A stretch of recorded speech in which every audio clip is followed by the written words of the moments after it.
All right, welcome. We are live again for another edition of SoulWords Live, or whatever it is that we call this program. I forget what we officially call it. Just, messing around here with stuff on my desk. Okay. I got a new thing on my desk, by the way. I don't know if people pay attention to all the stuff that I have on the desk over here, but I'll just share with you a new addition here. This is brand new, a new mug. I don't know if you can see it actually. I'm gonna have to, I'm gonna get up and walk over and show it to you.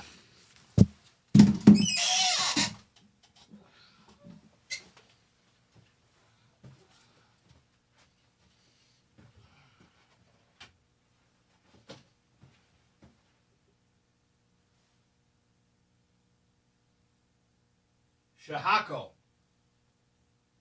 And then on the back, L'chaim. L'chaim.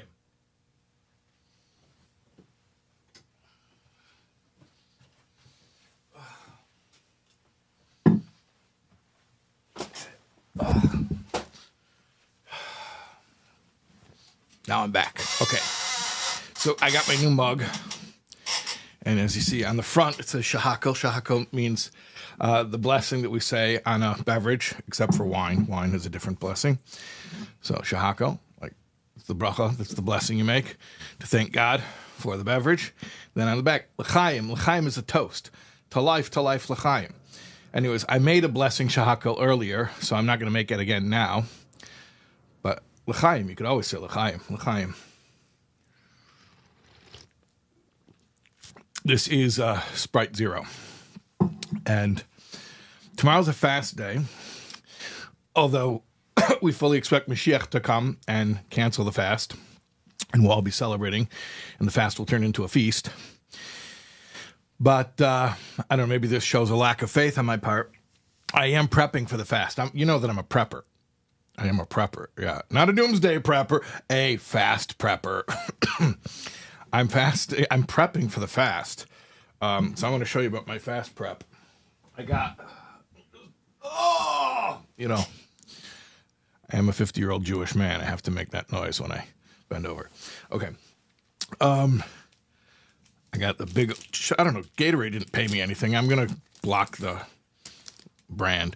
By the way, we are taking brand deals. We're accepting brand deals from corporate sponsors. If you would like us to promote your brand, and if it fits with our ethos, has to be morally in line with our mission, then we'll plug your brand over here. Anyways, this is a sports energy drink that starts with a G.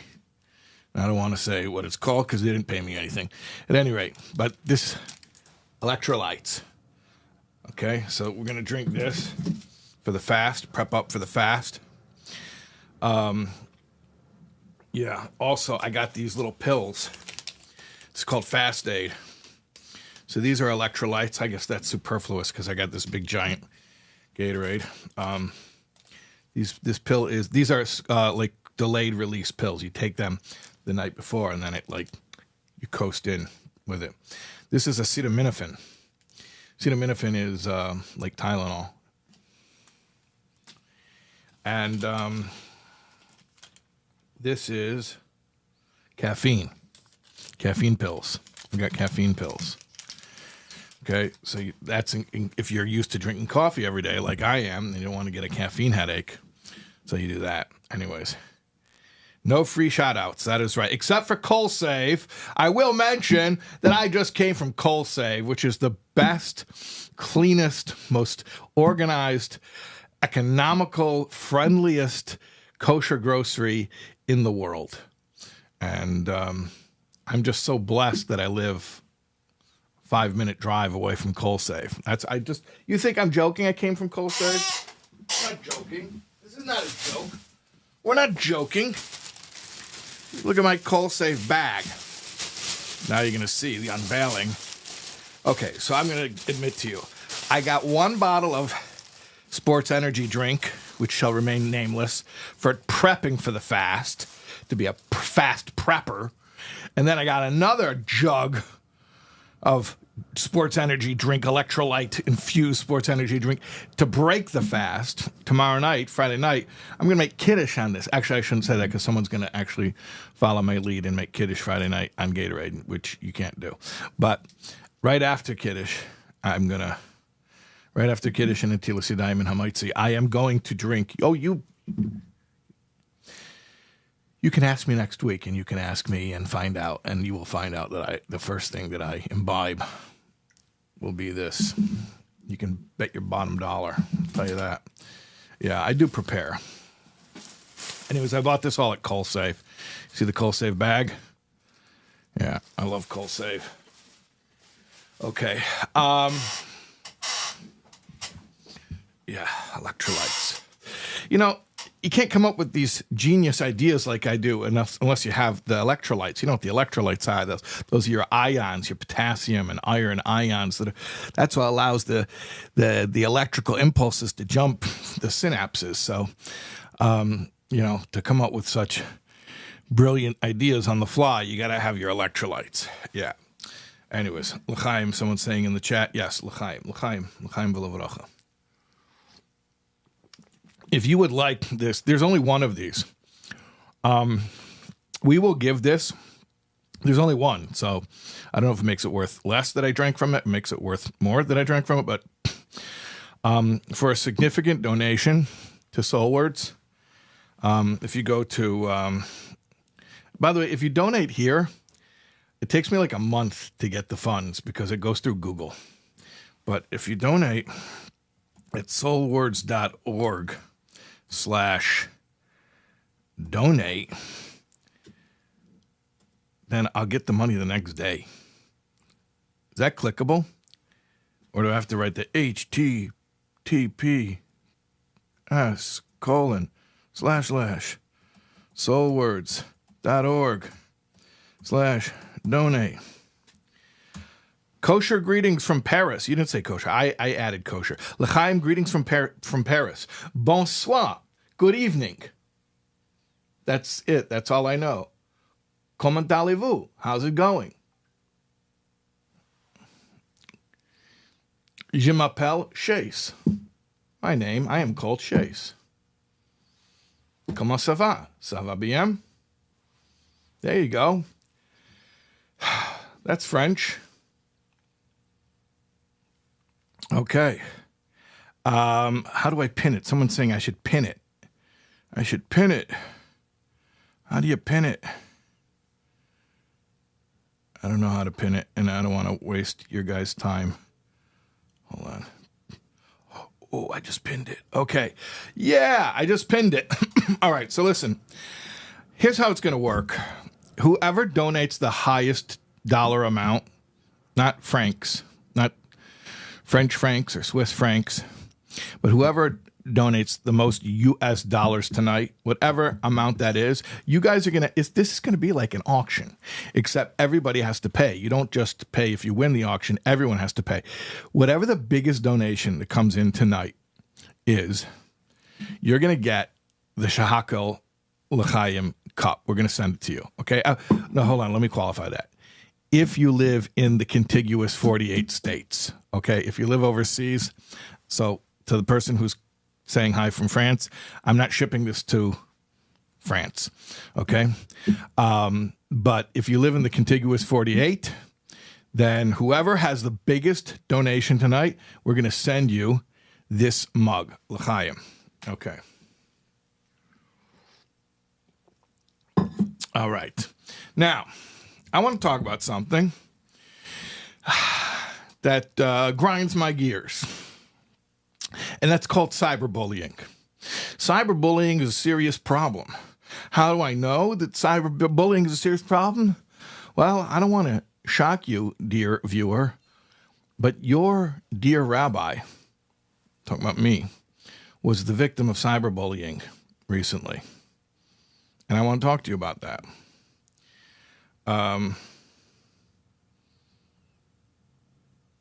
Mandy Hertz, I don't know your reference. I'm sorry that you actually whipped out a pop culture reference that I don't know. Am I going to sign the cup with like a Sharpie? It's black. The cup's black. I don't. No, I'm not going to sign it. I'm not going to sign it. By the way, I toiveled this twice. Oh, let me talk to you about that. Today, I went to Kolsev. Kolsev has a Kalim mikveh. Kolsev is just the best. I love Kolsev. Kolsev has a Kalim mikveh. And I went there and I toiveled. I'm not going to explain what that means, but I immersed in this ritualarium, the mug. And then I rushed off because, in fact, some guy came up to me at the Kalim mikveh. He's like, "Are you Rabbi Taub?" I'm like, "Yes." He's like, "Oh my goodness, I wanted to meet you for so long. Where can I see you?" I said, "You can see me at Chabad 3 times a day where I daven." Which Chabad? I said, "Chabad right here, Chabad of Cedarhurst." Then he jumped in my car and I drove to Mincha, 4:35 Mincha. And as I pull up, I look at my mug and I saw there was a sticker on the bottom. A chatzitza. What do you think of that? Yeah, a little interposition. So the tvila was not good. It didn't count. Like also didn't amount to anything. So I had to go back to Kolsev, which I don't mind. I love going to Kolsev. I see Mandy Hertz when I go to Kolsev. If I could, I would hang out there. If they would give me a little stender, I would hang out there and do Rambam every day in Kolsev, right in the middle of the produce section. I would, and I'm not joking. So I had to go back to Kolsev a second time and re-toivel the mug. But that's the Mesiras Nefesh that we have to have for Shulchan Aruch. Okay. So I want to talk to you about cyberbullying. Now, give me a minute here because I'm a one-man show. I'm not a one-man show. I shouldn't say that. That's kafui toiv. That's ungrateful. I have a whole support team over here, but there's certain aspects of the production that I'm the only one doing. So it's going to take a little bit of time to do this properly. So just give me a second here. All right. Hold on a second.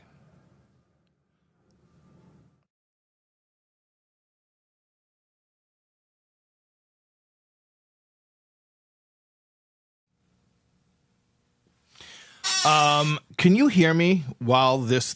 Remember last week we had a problem that while I showed a picture, you couldn't hear my voice? Can someone just let me know that you can hear my voice while the picture is up? Just say, yes, we can hear you while the picture is up. That would be helpful. So this is not about the cyberbullying. Can you hear me while the picture's up? Last week you couldn't, but I spoke to...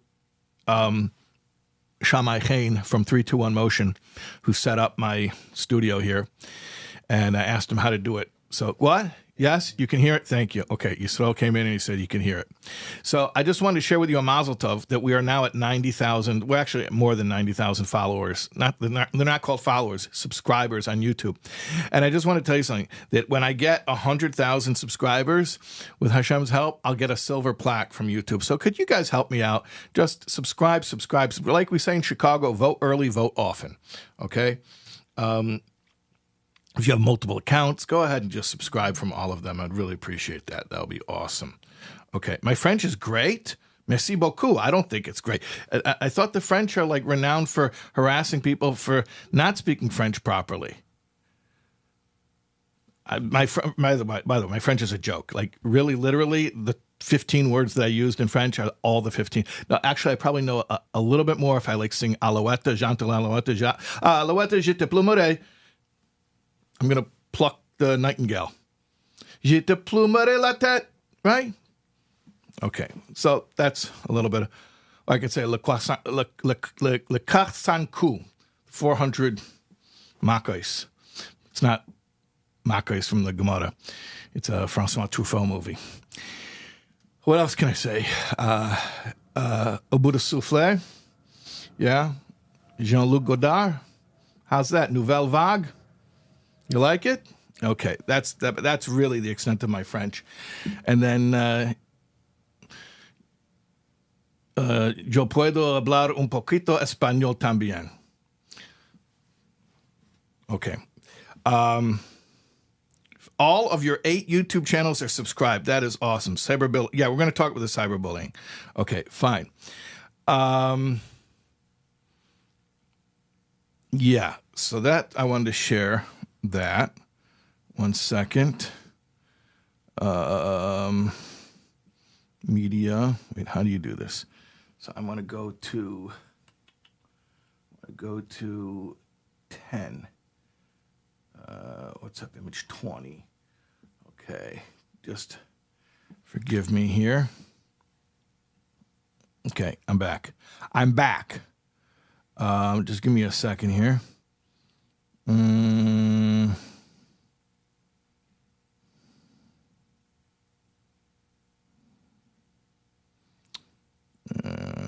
Is this the right one? Let's see. No, that's not the right one. 12. No. 10. Yeah, okay. I want to share with you also some good news that we reached 400,000 followers on Instagram. Hooray. We're at like 403 now, 403,000 followers on Instagram. That's pretty cool. And would you believe that I'm the most followed rabbi on the entire Instagram? I don't believe it either. It's pretty crazy. And by the way, can you tell that I did not take that screenshot because it's in dark mode? That's the millennials. My kids do that. They do the dark mode. I can't do dark mode. I feel scary. Can I tell you, when I do dark mode, I feel like I'm in a room with the lights off. It makes me nervous. I'm going to bang my shin on a coffee table. Okay. That's that. Now, you want to talk about cyberbullying? We're going to talk about cyberbullying, okay? We're going to talk about it. Let's talk about the good old days. Okay. 1 second. I'm sorry. I wish this were so much more professional. But that's what you watch for. You watch for the authenticity, the rawness. The rawness. The authenticity. Yeah, okay. Purple. One thing with the purple. Okay. No, I'm sorry. Bam. 12. No. 11. 10. No. Hold on a second. 9. No. 16. Yes. Okay. Cyberbullying. Let's talk about it. So I got this comment last week from Mo5868. Mo5868. I got this comment, and you see it says 6 hours ago. So I saw it in the morning after the show, or maybe like at 4 in the morning, whatever it was. What's up with the singing? Can you guys read it, by the way? Is it too small for you to read it, or can you see it on your screen? I wish I could zoom in. I don't have that capacity. Okay. But you know what I can do? I can like slow fade in between me and the, see?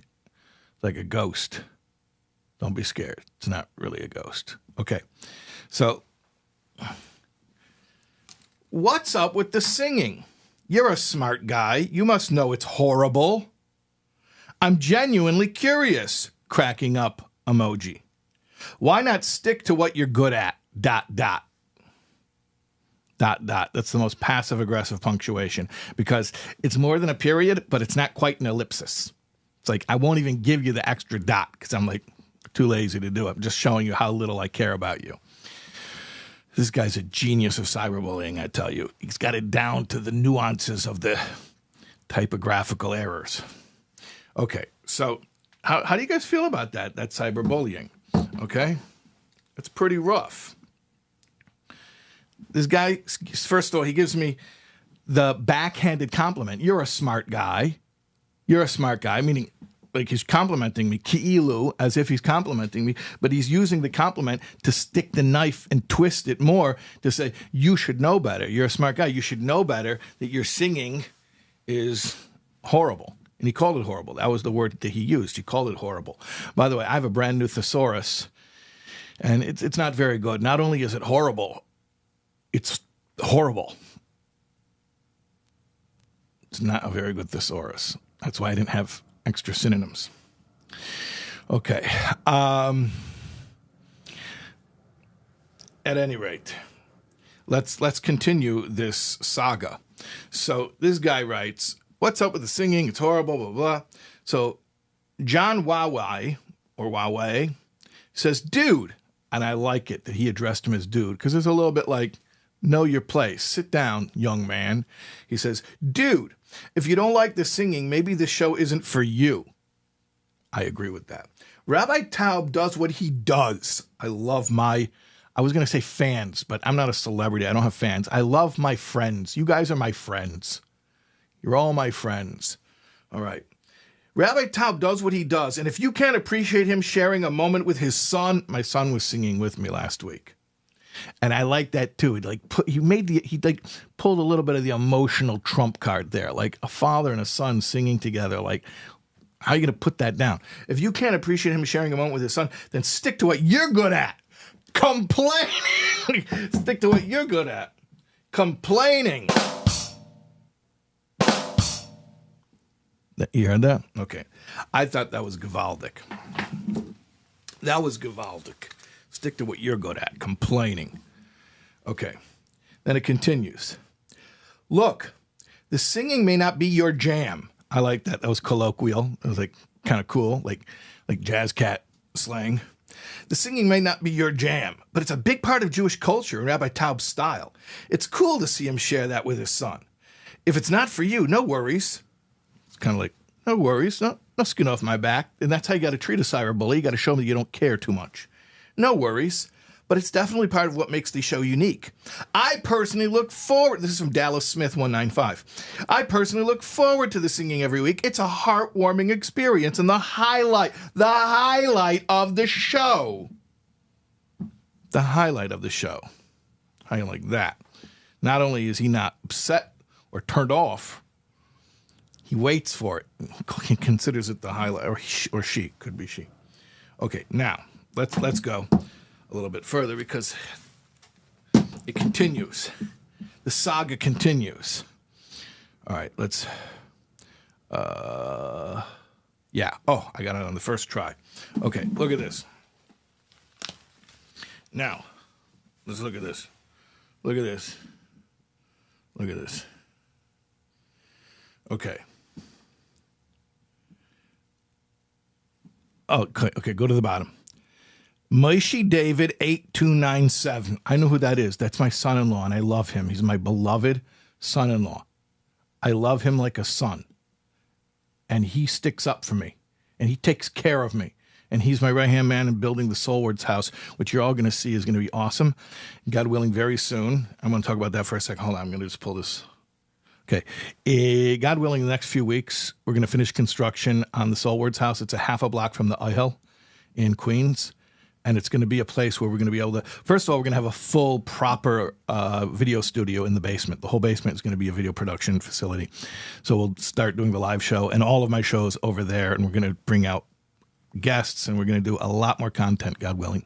Then the first floor, the ground floor, is going to be event space where we'll have fabrengens and classes and seminars. And it's a half a block from the Ihel, which is, to me, the spiritual epicenter of the universe. So it's a pretty cool thing. And Moshe is my right-hand man on the construction project. Okay, let me pull this up again.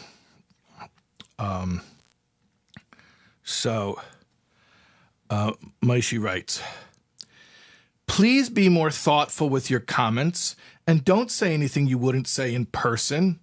Quote, "What if your son is the next Picasso?" That was a cryptic reference to the parenting course. What if your son was the next Picasso? But I liked that Moshe said, don't say anything you wouldn't say in person. You know why I liked it? Because it was very kind. And Moshe is very kind. He's an ish chesed. But it also implied that this cyberbully is a coward. He wouldn't say that to my face. I think it was Mike Tyson who said that the internet has made you guys very comfortable with mouthing off to people and not getting punched in the face. Now, I would never punch someone in the face for something that they said to me. I don't think I would. But I wouldn't just stand there. I wouldn't take it. No. Oh, you'd be taken to task, my friend. I can assure you that. If you've come for a verbal sparring match, you will find a most formidable opponent in me. Okay, so that was my cyberbully. And here's what I want to say in all seriousness. I actually spoke to a professional voice coach who actually recorded some stuff about it, and I don't know if he's going to post it later, but 1 second. 1 second. This ain't working. Anyways, I spoke to, I wanted to just pull up his Instagram tag so I could properly plug his business because he's a professional voice coach. And let me just pull up his Instagram tag properly. Thank you guys for bearing with me. Yeah, Michael Hewitt, 23. I'm sorry. Michael Hewitt with 2 T's, 23. Michael Hewitt with 2 T's, 23. So I spoke to Michael Hewitt, who's a professional voice coach. And I was like, hey, this guy said I sing horribly. Michael Hewitt said, that's not true. Objectively, I could tell you several things that you're doing that are pretty good. So, no, you're not horrible. And he says, and besides, you're not singing to entertain anyone. You're singing to express yourself and to bring glory to God. That's what he said, to bring glory to God. So this is what I want you to know, Mo. What was his name? Mo Howard? What was his name? Mo 5868. Yeah, I am a smart guy. He says, you're a smart guy. You should know you sound horrible. I am a smart guy. Let me tell you something. You know why I sing on this show? No, I don't think I have a professional voice. No, I don't. I don't think that I'm anywhere near a professional voice. I don't even think that I'm particularly good. But it's definitely not horrible. And even if it were horrible, that's not the point. Because the reason I sing is because my life experience has taught me that when I diminish my light in order to avoid the possibility of experiencing social rejection, that I forfeit, for that moment at least, my calling in this world. Now, that's a negative statement. I want to state it in the positive statement. That the way that I show up from my soul's job in this embodiment is by shining my light. And that means by channeling whatever it is that I've got. So I know I have certain qualities where I am excellent. Yeah, I know there's certain things that I do really, really well, better than a lot of other people. But you know what? That's not the totality of Shais. I have other aspects of me where I'm average. And then I have other aspects where I'm below average. But I'm not going to suppress different aspects of myself in order to avoid facing social rejection. Because I fear God, not man. And what that means is I fear the consequences of not living up to my calling that my maker has instilled in me. That is much more scary to me, at least now that I'm 50. It's a lot more scary to me than somebody judging me and making fun of me and thinking poorly of me. And the reason that I do this is because I want people to watch me and learn from me that they should shine their light. So, yeah, I know I'm going out on a limb. It actually, from an educational standpoint, it makes it makes my message all the more coherent and clear that I'm not a good singer. If I were a good singer, you might think that I'm trying to entertain you. But that's not why I'm singing. I'm not singing to entertain you. I'm singing in large part, to teach you a lesson that what you've got in you, you've got to let it shine. You got to let it flow. Don't hold it back for anybody or because of anybody. If you're not hurting anyone, you're not taking anything from anybody, you're just putting stuff out there, and you're trying to bring glory to God, like Michael Hewitt 2T's 2-3 said, then why hold it back? Why suppress it? And you could even argue that it's sinful to suppress it. That if there's a potential that you have and you suppress it, that you're robbing God. So I don't think I'm a great singer. I don't even think I'm an average singer. I think I'm a below average singer. But this is my voice. This is how I sound. This is the voice that God gave me. And to tell me to not speak, or in this case, to not sing with the voice that God gave me, is like telling me not to show up in public with the face that God gave me. Do you understand what I'm saying? Do you understand what I'm saying? This is not a joke. This is not funny. You telling me not to use the voice that God gave me and trying to shame me and invoke self-consciousness, which is the dirtiest weapon of all, because it's the first thing that happened to humanity after the sin of the tree of knowledge. We gained shame and self-consciousness. That's why Adam and Eve became aware of their nakedness. So that's deeply embedded in the human psyche from the time of the tree of knowledge. So to use that to invoke my self-consciousness and self-awareness and sense of shame in order to make me diminish my light for your comfort. No, I will not do that. And to tell me to do it is like to tell me, you walk down the street with that face. You're not a model. You're not a GQ model. Why are you walking down the street with that face? This is the face God gave me. This is the face that I walk down the street with. And this is the voice that God gave me. This is the voice that I speak with. And this is the brain that God gave me. These are the ideas that I share. And yeah, maybe I make myself look a little bit silly by singing because I'm not great at singing. Maybe I'm not even good at singing. That's fine. That's fine, dude. See, I know how to use the word dude passive aggressively as well. I'm trying to teach here. And I am a smart guy, like you said. And I know what teaching is, and I know how to teach. And one of the things I'm teaching week after week, by making a little bit of a fool of myself,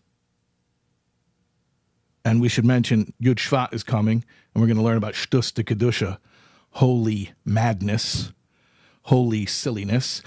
By making a little bit of a fool of myself, I'm teaching people who are watching me that they should set aside self-consciousness and let their light shine and not hold it back for anybody else or because of anybody else. How you like that? How you like that? Sabrina wrote 3 flame emojis in the chat. You know what that means? Fire. Okay.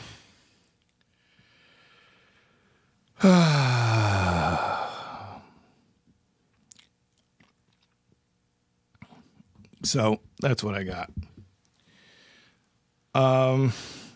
I guess we should do calls. I could rant like this, like I could do like an Alex Jones thing here. I could just rant for hours and just. But you're here to hear the calls. So we've got calls. Okay, let's do the calls. Yisrael, could you put the first caller on the line? Hold on. I have it muted. Wait 1 second. Okay. All right.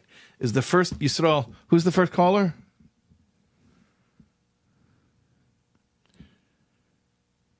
Can we get the first caller?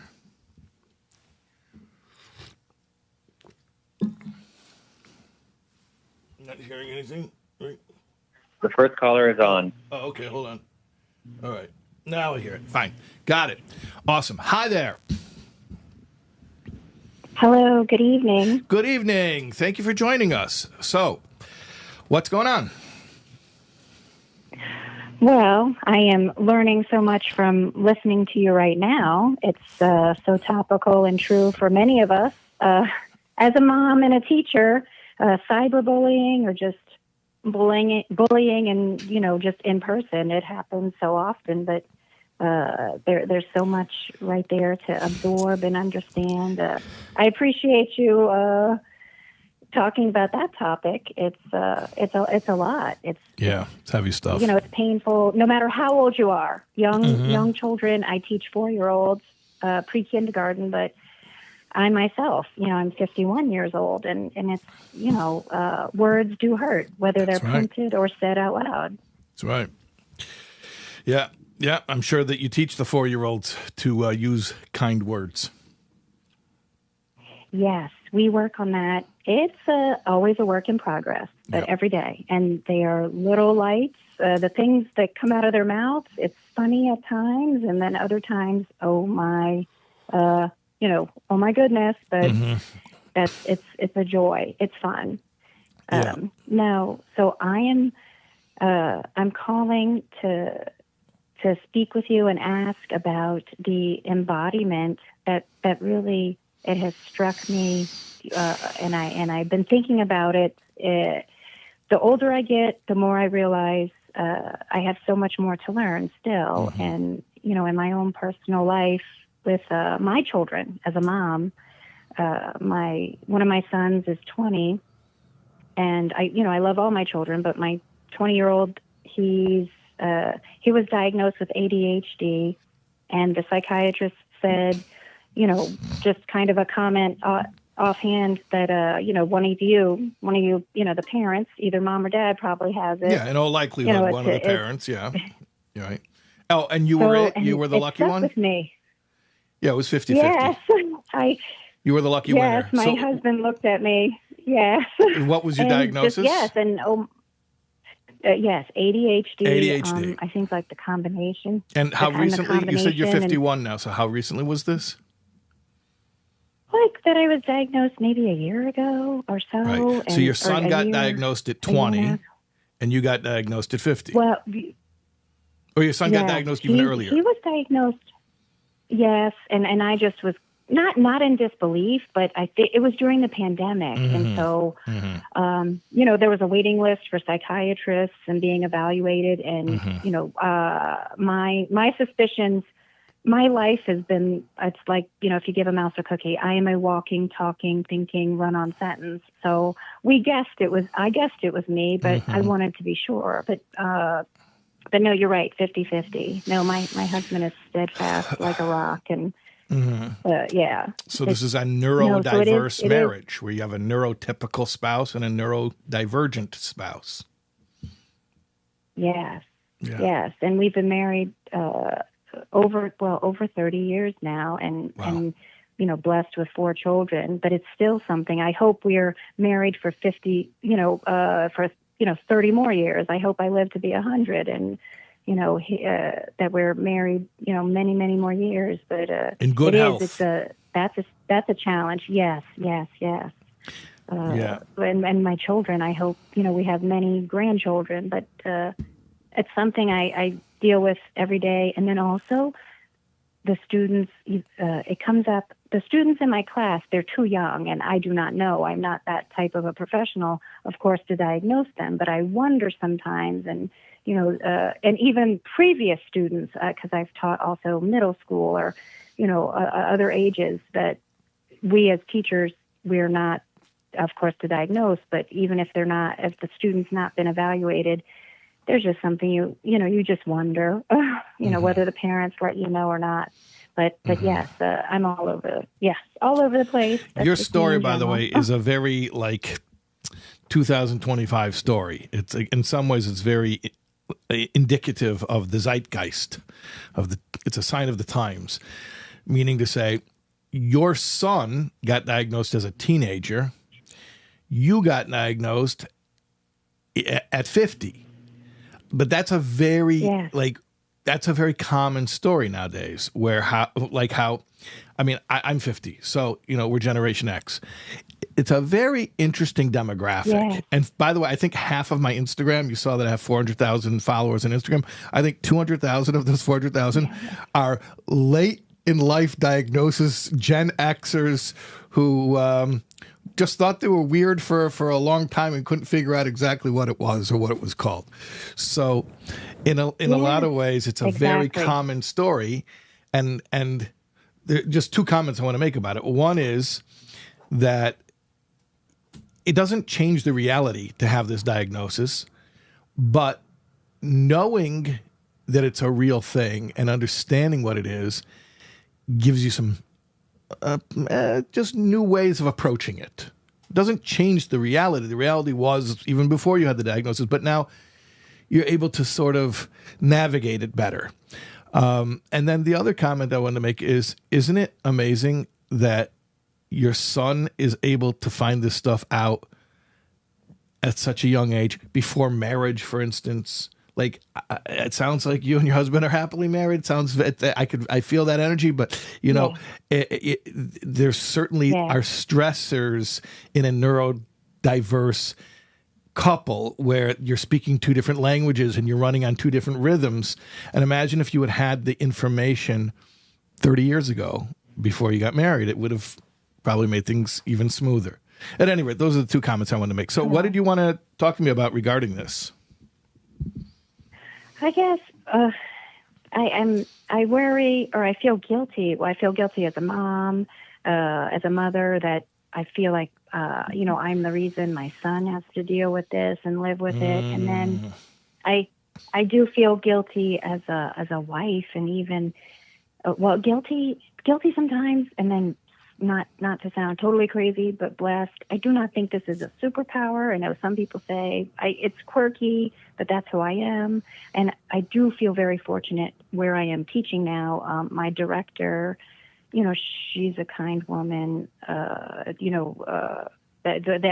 is the first time I actually, and it's pretty recent, that I shared it with a principal, director, boss, but I don't want to burden her or sound, weird. It just, I don't know. It's still kind of, it's not, I don't know. It's not something that everybody looks on favorably, or also some people truly don't believe that it exists, or they think, you got saw a TikTok video and you decided TikTok. to, exactly. That's it. Yes, and people say that. And then I'm like, no, I went to a psychiatrist, dude. I'm not going to show you the paperwork or the bill. My goodness, but it's I do struggle, I guess, with mom guilt, and that's as old as time. Mom guilt, and just feeling. I don't know. It's so many things, and going forward in my life, I do want to be the best mother and wife and teacher, and to help not just my family, especially my son, or if I can be of service or help others that are struggle and thinking about, and the embodiment that really just so strikes me and sticks in my mind. So I enjoy. I'm one of the followers on Instagram, but still learning, and I'm curious, and I want to learn more. So okay, all right. So you're bringing up a few points. These are all related points. So let me. No, it's all good. It's this great stuff, and I'm sure that many other people are interested in it, either because it's interesting or possibly because they're going through the exact same thing. Okay, so let me address a few of these points. Regarding the mom guilt, I hear you. And there's no guilt like mom guilt. Like you said, it's as old as time. I have a parenting course, which actually we just started this week. So, I'm in that mode right now. I'm not really liking this lid on the new mug. I'm going to take the lid off. I'm finishing the Diet Sprite, and I'm going to switch to Gatorade. Actually, you know what? This is too big. It's just going to be too unwieldy. I'm opening up the Dr. Brown Celery. And as we mentioned last week, Dr. Brown Celery they're not a brand deal, but we don't get any kickbacks from Dr. Brown's, but I just have it here because it's the most iconic, culturally Jewish drink. So I'm just going to pour some celery here. Here's the thing. I'm giving the parenting course right now. So I'm in that mode. Right now, thinking about parents and children and parenting. I got to tell you something. You use the word embodiment. you spoke about, your embodiment, which is something that I speak about a lot in my videos. I speak about the discomfort with embodiment, that it's weird for a soul to be in a body.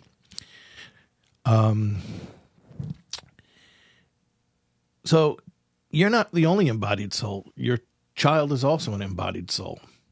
And when a soul is embodied, it's embodied with infinite wisdom, meaning to say God, in his infinite wisdom, chooses which soul to come to which body at which time, under which circumstances, born to which mother and which father.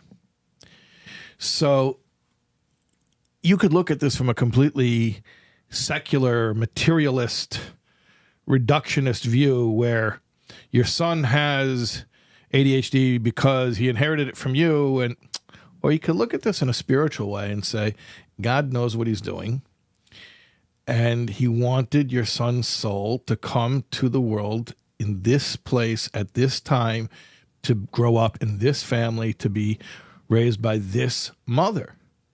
And it's not a mistake. It's not a mistake at all.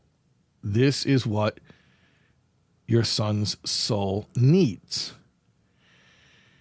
He needs to be raised not just by a mother with ADHD, but you and everything about you, everything that is unique and special and peculiar, or I think you used the word quirky, about you.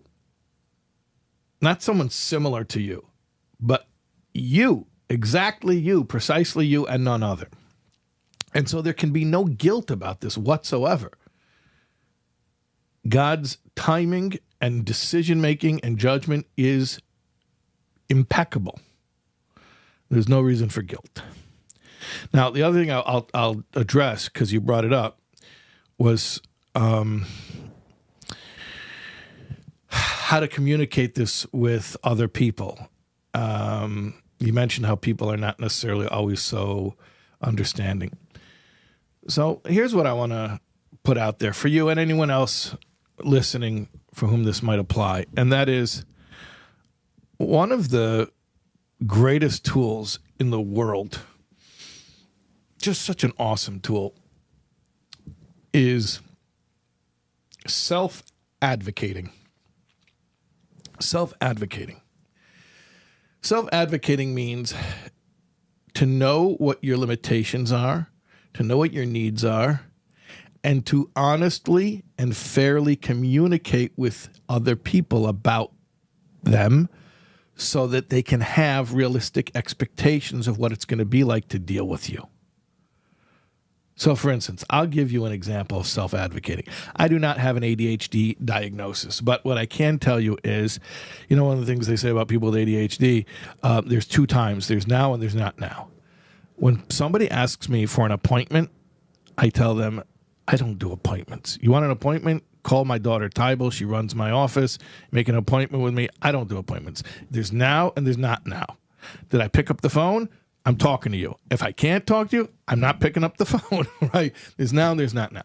So because that's the way my brain works, sometimes, for instance, somebody will ask me, well, I'll give you a very, very specific example. So I told you we have the house at the Ihel, which God willing will be opening, I hope, in a few weeks. One of the reasons I bought a location there, I bought a house at that location, is because I'm there anyways 3, 4, sometimes 5 times a week, meeting with groups. And when I meet groups, I don't charge anything. I shouldn't say this on YouTube because people are going to hear it and more people are going to call me about it. And I'm already kind of overwhelmed with the requests. But I mean, so people don't know. One of the ways that I bring in money for SoulWords is through speaking fees. So I do charge a pretty hefty honorarium for speaking fees. But when I meet a group at the Ihel, I don't charge for it. I feel that that's part of my shlichus here in the 5 towns, of the shlich in the 5 towns. I don't charge for that. But what I tell people is, and this is self-advocating, I say to them, listen, if you paid my speaking fee, which is a very hefty speaking fee, part of that money is going to an office whose job is to make sure that I show up. They're going to make sure that I book the tickets, that I get in the car, that I catch the plane, that I actually show up at your event. But when I come to meet a group at the aisle and I'm not getting paid, so if I'm not getting money, I don't have money to spend on the office help to manage me and get me to your event. So I tell people, I'm coming to your event, but here's what you have to do. And I tell them, and I'm not joking. I'm not joking. You have to text me the night before to remind me. And don't think that I'm not putting it into my calendar. I'm putting it into my calendar. It doesn't help. You have to text me the night before. You must make sure that you get a response from me, even a thumbs up. You have to text me the morning of. Doesn't matter how early. It could be 5 in the morning. But you have to text me the morning of. And then you have to text me again 30 minutes before to make sure I'm getting in the car. If you can do those things, then I'm showing up. Now, in some ways, it seems like such a prima donna thing. It's so like, what am I asking somebody to be my personal attendant? But then I thought about it. I'm like, hold on a second. It's perfectly legitimate. I'm not forcing them to do this. They're asking me to provide a service. I'm providing that service for free. Now we're talking about the terms and conditions. I could say, give me money. No, instead I'm saying, don't give me money. Just text me 3 times. And I had to learn that communicating what my needs are and giving somebody the option, obviously I have to respect them if they say, you know what, that's too weird, I'm not doing that. But giving them the option to accommodate. So one of the big tools is self-advocating and just being able to communicate, here's what's going to work. And of course, like I said, but I'll repeat it, accepting if someone will say, I'm not interested in that. No, I don't want to adapt to your special needs. Okay, fine. No problem. I'm not forcing you. I'm just telling you what's going to work. And then, if they're not going to accommodate, then I'll tell them, then here's what's going to happen. Now, if it's a situation where they say, you know what, I can't work with a person like you, then it's on me. I got to be ready to live with those consequences. Person could say, well, I can't make all those accommodations. And in fact, I don't want to work with somebody who requires that kind of different treatment. And they're entitled, and they're perfectly entitled to say they don't want to have a relationship with me, whether it's a business relationship or a social relationship. That's fine. That's fine. But at least I was honest and I communicated and I gave both of us the ability to make an informed choice about how we want to relate to each other. Anyways, I would highly, highly recommend the tool of self-advocating. Okay. Yeah. Anyways, we have a lot of callers on the line tonight. I want to move on. Yisrael, can we move on to the next caller, please? Is that okay? Can we get the next caller queued up, Yisrael? I'm not sure who it is, but can you make sure that whoever's next is on? The next caller is on the show. Welcome. Hello. Is it me? I guess it is. Yeah, I hear you. If I hear them, that means that it's them, right? Okay, great. I'm honored. Okay. All right. So I emailed with 2 questions, and I was told that I could present both because they kind of overlap. Okay. In fact, I think that they actually perfectly overlap with 2 things that were already discussed on the show. One, I think it's Nina mind that you shared the cyberbullying story because the bottom line of the story was if God gave you a talent or a gift and it's not something that jives with somebody else, it's not their place to extinguish that flame. Yes. And the other was the concept of self-advocating, and I think both connect to my question. So here they are. Isn't that cool, by the way? We did not plan this out, and yet this happened repeatedly on the show where a caller will say, you know what, come to think of it, the last caller and the caller before that sort of perfectly segues into what I want to talk about. We don't plan any of this. This is so cool. Okay, so the first thing I spoke about before the caller came, it's synchronicity. So the first thing I spoke about was cyberbullying and don't let anybody extinguish your spark. Okay, the second thing was the caller who spoke about, or I spoke about with her, self-advocating. Okay, now based on that, what do you want to tell me?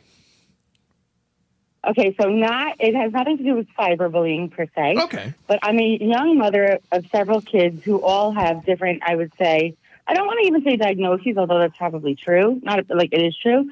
Like they're neither here nor there. They're like too mainstream for special ed classes, but too quirky for the mainstream classes. And that's continuously like been an issue for us. One of my kids, one of the things that makes her great, that's really one of her strengths, but that is also like challenging to refine, I would say, is she's very excited and she loves to share her stories and loves to share her answers in school, and she's frequently like interrupting. Also, she's very much a justice seeker, and she's the type of kid she can't stand by idly if someone is being made fun of. She will say, "Hey, that's not fair." Like she never, God forbid, becomes violent or anything like that. But she likes to stand up for what's right. So socially awkward with justice sensitivity. Okay, perfectly normal. Okay, you have been blessed with a wonderful, special child. I am so happy for you. How old is she? Did you say how old she is?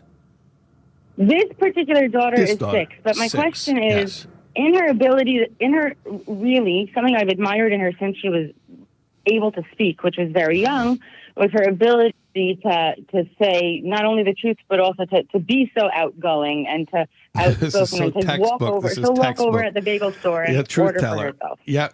Okay. So, but the problem is she butts heads with the teachers. Either teachers love her and they love her pizzazz, or they don't get her, and that's one of the issues that we've had this year, is that she's doing things that she thinks are so good-natured, and somehow she's called out on it. She's like, but I was trying to do a mitzvah. And right. I'm very scared, also with the interrupting, I'm very scared that in refining her, we will extinguish her flame. And God forbid, hand in hand with that, is like the flame also for Torah and mitzvot. She's so excited, so she wants to interrupt. But if you keep interrupting a girl like that, you could easily turn them off. Yes. So I just want it for everybody who's not writing this down. So socially awkward, but super confident and outgoing, with justice sensitivity and a truth teller, and doesn't recognize social hierarchy. Write that down. I don't even know that she's socially awkward. She's not socially awkward. I'm not saying she's socially awkward like she doesn't have friends. I'm just saying that you're not talking about the typical 6-year-old. She's going. But she's light years ahead. Like she uses bigger words. You're a Jewish mother. You know, they say, what's the definition of a genius? An average student with a Jewish mother. A Jewish mother should see. By the way. Yes. I don't think that of myself, because I'm very honest with my children's shortcomings at the same time. While I admire their strengths, I'm very proactive about the areas where they struggle. But like a true Jewish mother, you definitely see the strengths in your child, and that's a good thing, and that's the way that it should be. That's exactly how it should be. Okay, but I want to tell you something. This is not a typical little 6-year-old. Okay, she's having adult conversations with people in authority and doesn't understand how they are taking it. And some of them, JFYI, are threatened by it. Usually those are people who... Very much. Yes. Those are usually rigid people who are very into the hierarchy, the social hierarchy. There are certain types of people who love being in authority because that's what makes them feel safe. And then when there's somebody like your daughter who doesn't recognize that hierarchy, and she's like, what are you talking about? I'm 6 and you're an adult, but let's have an adult conversation together. And the adult is freaked out. Like, hold on a second. This desk between me and you is supposed to be a buffer to put you in your place where you're supposed to be automatically intimidated by me. And she's like, I didn't get that memo. Yeah. It's so interesting that you say this, because on one of the first days of school, specifically the desk was an issue. It's like, again, Hashem put the right words in your mouth. Yeah. My daughter saw something on the teacher's desk that she believed belonged to somebody. So she said, I'm doing Hashavat Avedah. And she tried to return it out of literally the goodness of her heart. And she got in major trouble. Yeah, because she approached the desk. You approached the Mizbeach. How dare you come to the holy desk? Right. Yeah. And she was so... For days, she didn't want to go to school. She was like, I did something nice. I tried to do a mitzvah to return something. We always learn about Hashavat Avedah. I wasn't doing anything. I had the best of intentions. Yeah. But, see, she was so foolish that she thought that doing a mitzvah was the right thing. She didn't realize that even though it's a Torah observant school, that at the end of the day, we're more concerned with social hierarchy than we are with God's laws, right? Yeah, Yisrael, what's up? So how does this type of kid make it through the system? Just tell me. I can't say it out loud. Okay, fine. All right. Yeah, what do you say? I'm sorry, Mr. Yisrael came in. He was talking to me. Yisrael's my my son. The end of this question is, how do I help her smooth the edges to make it through the system enough? And how do I, in a way that she still remains this amazing person who does want to do Hashavat Avedah and does want to speak to adults and does want to... Yeah. I don't know how to balance these two things. Yeah, I hear you. Okay, fine. So let's talk about this. This is important stuff. First of all, your question is coming from a really good place, where you're really recognizing the risk. And there's a real risk of crushing a child like this, God forbid. And it happens all the time. And loving parents with the best of intentions end up crushing kids like this just because they don't want the child to be in pain. They don't want, just be normal. Just be normal. Just fit in. And they end up extinguishing the light of this special child. And it's a tragedy. And like I mentioned before about my singing, that we can't diminish our light. And we have to be exactly the person that Hashem made us as. We're not here to be something else or someone else. You have to have a talk with her. She's a mature girl, and she's definitely capable of having an adult conversation. You have to have a discussion with her. You have to explain to her that she's right. She is actually right. That, for instance, she saw the lost object on the desk and she wanted to do the mitzvah of returning a lost object. It's a mitzvah. It's God's commandment. What could be more important than God's commandment? And yet the teacher was threatened. What are you getting up, touching my desk for? Right? Well, if I have to compare what's more important, doing God's commandment or not making somebody uncomfortable for an arbitrary, foolish reason, I'm sorry, there's a lot of judgment dripping from my tone right now and my diction, but that's how I see it. If I have to choose between those two, well, of course I would choose what God wants, and not choosing what's considered socially appropriate. So I think you need to have a discussion with her and say to her like this: "You're right. You're actually right, and the fact that you consider doing the right thing more compelling than doing the socially expedient thing is amazing. It's a strength. It's an asset because most people aren't that way. You have to inform her this. She doesn't realize this. And I don't want her to have a rude awakening when she someday puts two and two together and finds this out. You have a duty to tell her this. It's not disillusioning her to tell her. It's actually preventing her from becoming disillusioned. You have to inform her that most human beings would rather do what is socially expedient than to do what is moral. Most human beings would rather avoid social rejection or even sticking out and looking different than doing the right thing. Tell her the fact that she has this ability to focus on principles, ideals, values, morals, and that is more real to her than things like social convention, that's wonderful. That's wonderful.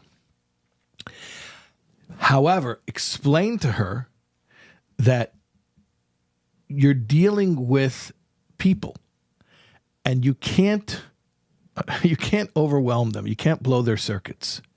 You have to be respectful of what they can tolerate. Just like if you're speaking to someone, it's not polite to get up in their face and talk 2 inches from their face. You have to give people their space. And I'm telling you specifically, use that example because I think she'll appreciate it.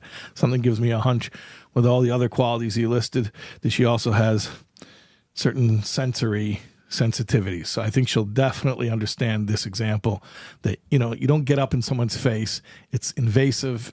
It's encroaching. It's uncomfortable. So tell her there are certain things that socially are getting up in someone's face. And therefore, even though you're right, you're 100% right. But when you go out among people, that means school or anywhere else, you have to keep in mind something that is not intuitive to you. And you're going to tell her this. Tell her, how there are certain things that you think of that no one else thinks of. And let her know her strength. There's certain things that intuitively you are aware of that other people are not aware of. Like being sensitive to justice, let's say. She sees, justice where other people are oblivious. You say to her, on the other side of the same coin, there are things that everyone sees that you're not seeing. And you have to tell her this. There are things that everyone is seeing and you're not seeing them. It's your blind spot. It's okay, honey. Everyone has a blind spot. So you need to keep it in mind because it's not intuitive, because it's not your default, because it's not natural to you. Just check in with yourself whenever you're interacting with a person and just think about what's considered the socially appropriate thing. And even though it's going to be frustrating for you, you're going to be like, well, why do I have to do the socially appropriate thing? I'm trying to do the moral thing. I'm trying to do the right thing. You're right. You're right. You're right. But, and I'm going to use a word that we used earlier in tonight's show, and that word is embodiment. Hashem put your soul in a body, and part of being in a body is getting along with others. In fact, one definition of embodiment is the experience of others. Because when we're souls, we're all one. You don't experience otherness. When you're in a body, we become separate from each other, and that's when we experience otherness, our own otherness and the otherness of other people. And part of embodiment is learning how to negotiate that reality in a graceful way without losing our light, without losing our idealism, without losing our higher sense of purpose. But you have to explain this to her and explain that this is her soul's mission in a body, is to learn how to deal with these annoying things like social hierarchy and social convention and a lot of other things that may seem silly to her, but we do this out of respect to others. And that's an important mitzvah too at the end of the day. And in fact, some would say the most important mitzvah. In fact, I think Hillel said it pretty succinctly in the famous story where the prospective convert came to him and said, summarize the entire Torah for me while I'm standing on one foot. And he said, what is hateful to you, do not do to your fellow. He formulated the biblical injunction, love your fellow as yourself. He formulated it in the negative. What is hateful to you, do not do to your fellow. So that's not only also a mitzvah, in some ways that's the biggest mitzvah. Like Hillel said, that's the summary of the entire Torah. So Hashavas Haveda is important, and davening is important, and telling the truth is important. I know she likes to tell the truth. All the mitzvahs are important, but what is hateful to you, do not do to your fellow. And the thing is like this: what is hateful to you, do not do to your fellow. Doesn't mean only that exact thing that you don't like, because that doesn't even make sense. I shouldn't do to somebody something that I don't like, but I can do something to somebody that they don't like.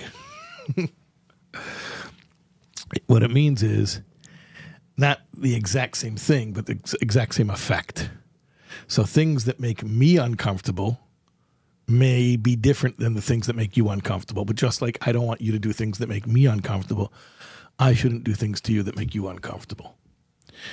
Anyways, I think you're going to have not only a great conversation with your daughter, I think you're going to have several great conversations with her. And I think she's going to challenge you to really explore this concept in a very deep and meaningful way. Yeah. Mendy Hertz is trying to rabble rouse. He's writing in the comments. Tell us what you think about the school system. Let's not. Okay, Yisrael, who's the next caller? Can we get the next caller on the line, please? What does it say? Miriam? Hi, Miriam. Welcome. Do we have our next caller on the line? Miriam. Is that me? I think so, yeah. Hi, Rabbi. Hi. I'm getting so much out of already what has been shared that it's incredible. Amazing. I appreciate you so much. Thank you. And thank you for being here and willing to share. Yeah, so I wrote you quite an email. Even I was surprised at the end that I wrote all that stuff and put it on paper. But as I'm listening to you, you know, what I understand is that what I want to do is God's will, because it's so easy to know what is not God's will. Like, I know what is wrong. It's easy for me to understand that. But I'm not sure what is God's will for me in terms of my spiritual growth and spiritual connection to Hashem. Mm-hmm. You know, I have a situation where, you know how the joke goes, like, what's your religion? And the person answers, it's the Jiksa. What's that? My father's a Jew. My mom's a Shiksa. You heard that joke, right? No, I never heard that before. Well, anyway, my mom converted after she had me, after she gave birth to me. So, according to the Jewish religion, technically speaking, I would not be considered Jewish. Okay. However, when I was a young child, I was always told that I was Jewish. I was even discriminated against. I never knew anything different. Mm-hmm. But my family was not religious. Mm-hmm. They were not religious. So, I mean, it was hard to be religious in the former USSR. It was hard. Mm-hmm. So here in America, that's where you grew up? You know, I grew up in Ukraine, and then I came here when I was 10 years old. Mm-hmm. Mm-hmm. Okay. So basically, I am really struggling because a part of me wants to be genuinely Jewish, like fully, in the eyes of Israel and anyone, you know what I mean? But like, I also feel like, well, why did God give me this mother and father? Like you mentioned it in your previous, on the previous caller, you know, the parents you get, there's a reason for that, right? So there's a reason why my mother is my mother and my father is my father. That is absolutely correct. Yes. I am right. So I am in such a like turmoil, inner turmoil, that I just like, I want to become religious even. I want to be more observant, but it's hard because I'm not surrounded by people that are observant, really. You know, when you say you're not surrounded by people who are observant, I just want to clarify something.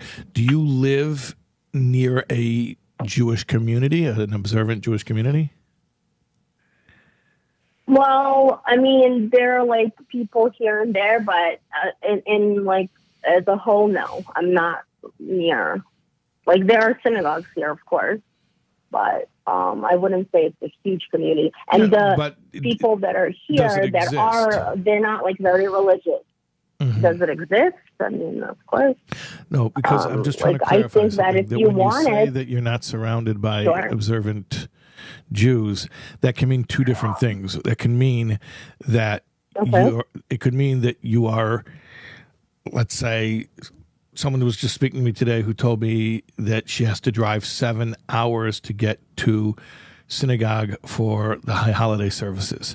So it could mean you're literally in the middle of a place where there are no Jews and there's no observant Jews. Or what it could mean is that they are here, but that's just not who you associate with. So they're not. It's not your social scene. Okay, but that's a very different. That's very different. Definitely the latter. Yeah. Okay. So that's very different. That's very different. Meaning to say, you could change who you hang out with. Yes, I think I could. But, the more observant a person is, that's who they hang out with. So that's right. It's really hard to get into a community. Why would I be friends with a Hasidic person, right, if I'm not in that community? And they wouldn't want to be friends with me either. I mean, I wear pants.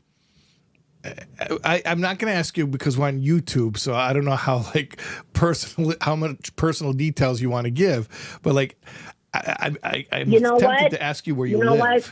It's fine. It's fine. Okay, where do you live? I live in Brooklyn. But not near Brooklyn. Brooklyn? Do you know how many observant Jews are in Brooklyn? That's where they come from. I thought you were telling me. I was trying to figure out, where do you live where there's not so many observant Jews? There are some, but not so many. Maybe you're in Florida, but not in South Florida. Maybe you're in the upper part of Florida. I was trying to figure where are you? You're in Brooklyn. Yes. Listen. Very funny. Okay, if you wanted to immerse yourself. And by the way, not only are there observant Jews in Brooklyn, but there's every level. There's literally every flavor, every stripe.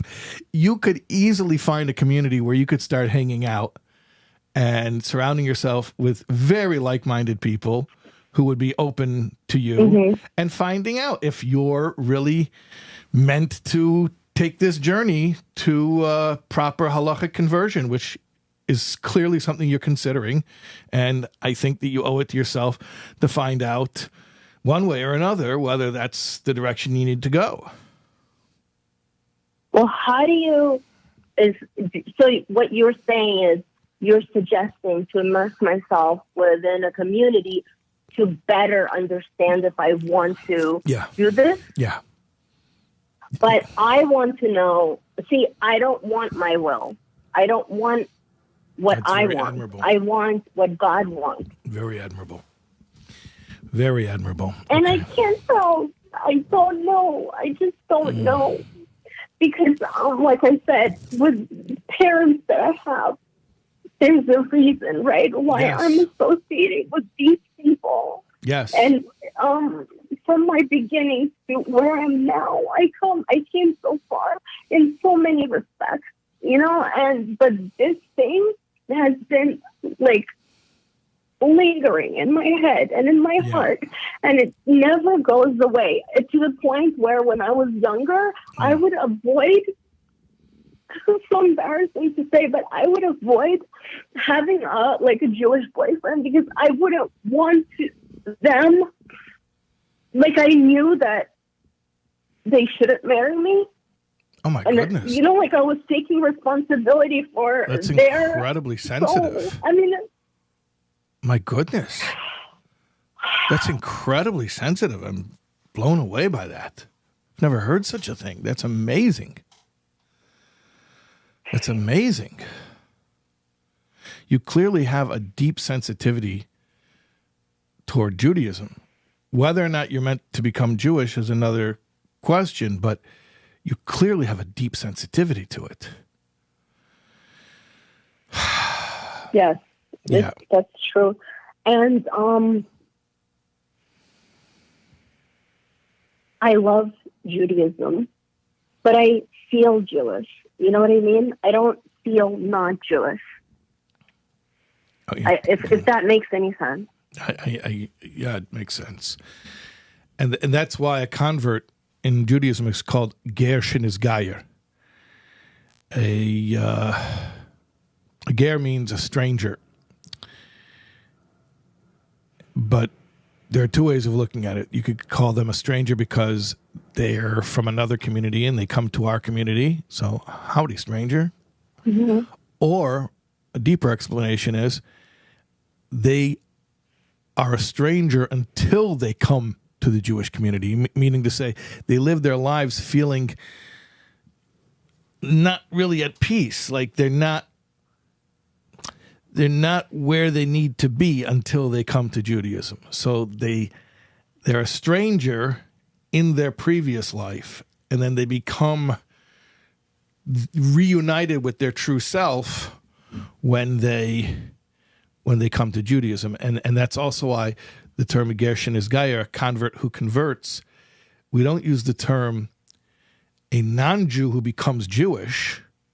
We use the term a convert who converts, meaning to say, in some ways they were Jewish all along.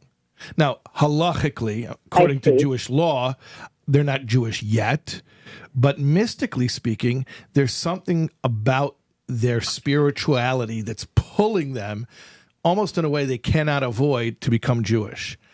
And so once they do become Jewish, it's almost like it reveals retroactively that was what they really were all along, and now they're just formalizing it and making it the halachic reality to match the spiritual reality.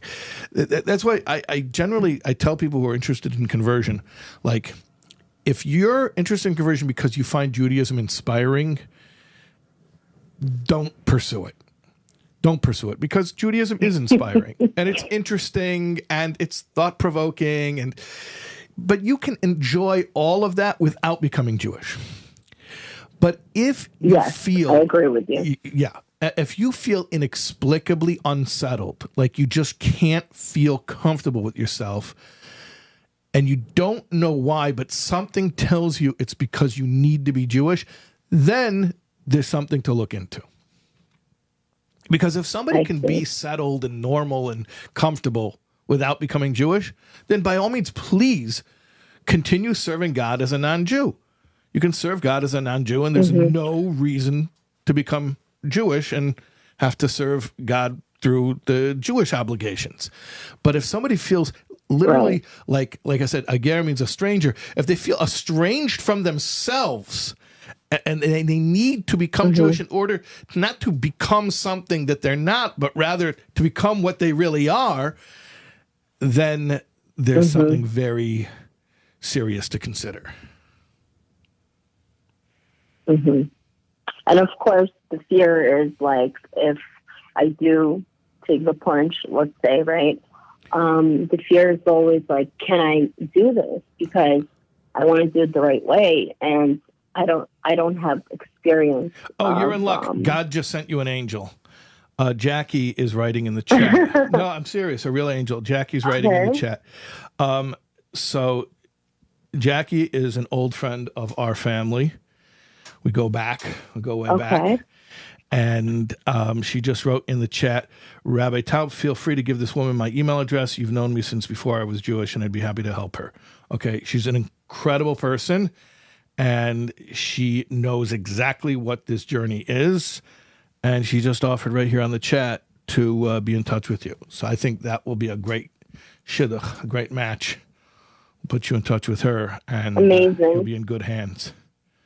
I think that's what you got to do. Amazing. And I think basically you got to go to some Jewish events, go hang out in some Jewish, go to a Shabbat dinner, or go to services, go to a class, and just see if you feel more like yourself when you're there. You know what I mean? Right. I have been, and I do feel good. My fears are more in, like, how to execute this whole thing. Yeah. Well, You like know, you it's said not an originally, overnight. it's not. And like you said originally, you just want to do what God wants. You're not trying to do what you want. You're trying to do what God wants. Okay. So I'm telling you, explore it. See if it makes sense. See if this is where you feel at peace. See if this is where you feel more like yourself. And if it is, then I think that's a pretty clear indication that that's the right direction. Or conversely, you may have the experience that this was very interesting and I really enjoyed finding out more about the tradition of my father's lineage. But no, I don't have to do this in order to be at peace with myself. And if that's how you're feeling, then I would say God's will is to not become Jewish. Your gut is going to tell you what God's will is. I know it sounds funny because I wouldn't tell that to everybody because they would take that as a carte blanche. Oh, that's another French. We're talking French at the beginning of the show. So there are two more French words I know, carte blanche. So anyways, if I would tell them your gut will tell you God's will, they would take that to excuse all types of stuff. But in this case, it can only be that way. And I completely understand what you're saying, by the way. I completely understand you. Yeah. Okay, Jackie, do me a favor. Send me a WhatsApp so I'll see it. And then I'll get you. And how about Taibel or Yisrael? If you have the caller's email, which you do, because that's how she got the call-in number, WhatsApp me her email, and then I'll forward that email to Jackie. Jackie, pop your number up in my WhatsApps, and then I'll forward you her email. Okay, amazing. I wish you success in your journey and clarity and peace. Okay, amazing. Thank you, Rabbi. It was an honor and a privilege. It was my honor. The honor was mine. Really, really, really incredible story, and the story is not over, clearly. And I wish you so much success. Okay, so do we have, Yisrael, do we have more callers tonight? Yeah, we do. Okay, fine. Who's our next hi, caller? Rabbi. Hey Hi. there. Thank you so much for doing this. It's an amazing inspiration. I love every single one of them. I really do. Yeah, aren't these callers great? They're amazing. You They're can literally amazing. take your lesson and just apply it to different, parts of our lives. It's really amazing. It is amazing. Yeah. Okay. So thank you for that. So I'm going to jump straight into my question. I'm a young mother of 3 adorable little kids. I have a great relationship with my husband. Baruch Hashem, I'm extremely, extremely lucky. I thank Hashem every day for him. I really, really do. He's really amazing. There's just one little thing that, we disagree on that bothers me. Obviously, when there's two people, there's always disagreements, but Baruch Hashem, he's a great husband, and we get along really well. And I don't take that for granted, because I know, it's not something that everybody has. So I just want to put that, down before going to my actual question. So with that being said, we have this, different... difference of opinion? Different views, exactly. Different opinion of listening or watching. And we just want to non-Jewish preface, podcasts. you have a good relationship, you respect each other, you get along, but there's one That's right. issue. Issue. But this is one thing that, the one issue that, that bothers me. You know what I mean? That bothers me constantly. Yes. And we spoke about it. Constantly. I personally think that it's, So I personally think that listening to non-Jewish podcasts is not the right thing. Well, of course, you should only listen to SoulWords. You should listen to Shais Taub, Shara B'Tochen, Shais Taub Tanya, Shais Taub Parsha. Yes, of course. I actually listen to those. I do. Where do you listen to? On Spotify? I do. What do you use to listen to on YouTube usually. On I go YouTube. into either SoulWords. I go into your the website, website and I usually click soulwords.org. whatever I'm in the mood of. Yeah. What do you listen to? Fantastic. What are you into lately? What do you listen to from me? I actually enjoy your Tanya sharing. Very good. Which Tanya? The ones with really the enjoyed text-based one where we're reading the words, or the summaries where we're explaining each chapter? No, the summaries. The words are a little too after a whole day of kids and work. Mm-hmm. The summaries are amazing. Mm-hmm. Awesome. What chapter are you on? So I would have to check. I didn't listen to this past Hanukkah, so before Hanukkah I would need to click in. Yeah. But I could definitely shoot you an email. Okay. Well, what was the last interesting thing you heard in Tanya? I actually also listened to one of your marriage, classes that you have. Yeah. Which is also super duper amazing. Amazing. So you are a real super fan. You're consuming all of our SoulWords content. That's amazing. I try. That's amazing. Try. No, you're succeeding. You're not just trying. You're succeeding. Okay. So your husband wants to listen to so this is my question. Non-Jewish podcasts. Yeah, like, so like exactly. What? And he doesn't Sports? do anything wrong. He's a very... Sports? Huh? Sports? No, not politics? Sports. Not even sports. Ben Shapiro? A lot of politics. Exactly. No, not Ben Shapiro. Others, I prefer not to give names because, Candace? Maybe. Maybe one of them. But some things that I personally think that, I don't know, you hear certain things, the way they speak, certain topics, even though it's not maybe the entire, 40 minutes of the podcast or whatever, it's 10 minutes or whatever, but I feel like, why is that necessary? It almost makes me respect him a little less, which I don't, might be my problem. Yeah. Because I might be a little narrow-minded. But to me, it's something so important. And he's there's nothing wrong. And he is. Baruch Hashem. Yeah. So he's a good guy. That's really a little bit. He's a good guy. Yes, he is. And he's I'm very good lucky. guy. You're very lucky. Yeah. And I know it. Okay. So it's just one thing that really it bothers me. Yeah, I hear you. Okay. So I'm going to tell you something. And this is a nuanced answer. But you know how, you listen to my classes, you know how I am. I'm always into nuance. I'm always into, but two things can be true at the same time. So you are right. You are totally right. And you're not narrow-minded. You are making sure to take care of the precious brain that God gave you and to only put in it wholesome things that are going to nourish you in a spiritual way. You're 100% right. So I don't want to tell you, it's no big deal. No big deal. So he listened to a little Tucker Carlson. It's okay. Is that one of the ones? No, you don't have to Alex Jones? No. Okay. Doesn't matter. Doesn't matter what he's listening to. Okay. All right. Maybe it's NPR. From guy listening to NPR. That I want to meet that guy. Okay.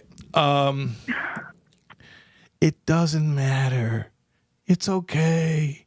It's just fun. It's just relaxation. I'm not saying that. I'm saying you're right. And your standard is the ideal. And your standard is the goal that we should all aspire to. So I don't want to tell you that you're being a fanatic or going overboard. No. You're really doing the right thing. At the same time, I'm going to tell you that so apparently he doesn't have that sensitivity, that level of sensitivity. Obviously, he has a sensitivity. He has standards. There's certain things he's not going to listen to. He's not going to listen to things that are beneath his standards, whatever that is, wherever he draws that line. Right. But he doesn't have as high of standards as you. Okay. So here's what I want to tell you something. Okay. Here's what I want to tell you.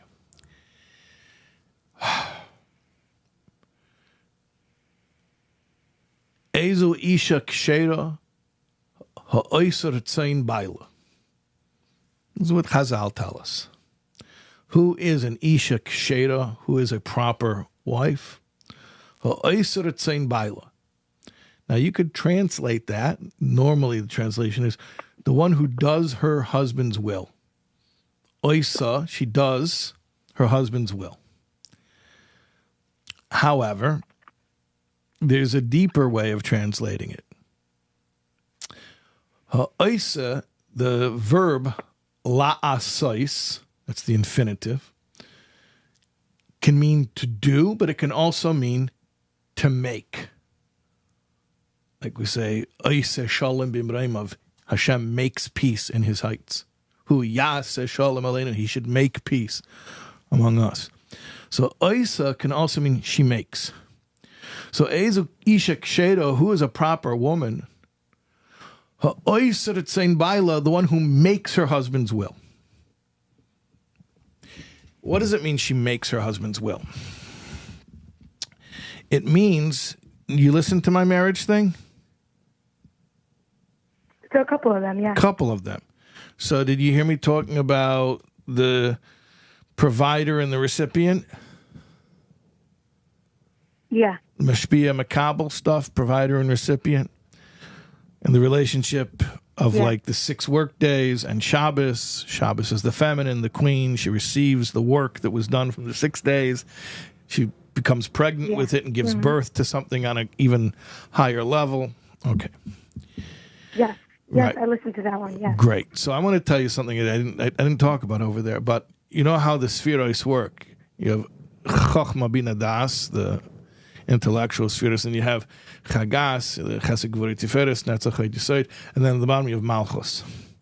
So there's a concept of Notz Tchilosen B'Seifen V'Seifen B'Tchilosen, that these layers or levels are cyclical, so that the exact term Notz Tchilosen B'Seifen V'Seifen B'Tchilosen means that the ends are wedged in the beginnings and the beginnings are wedged in the ends.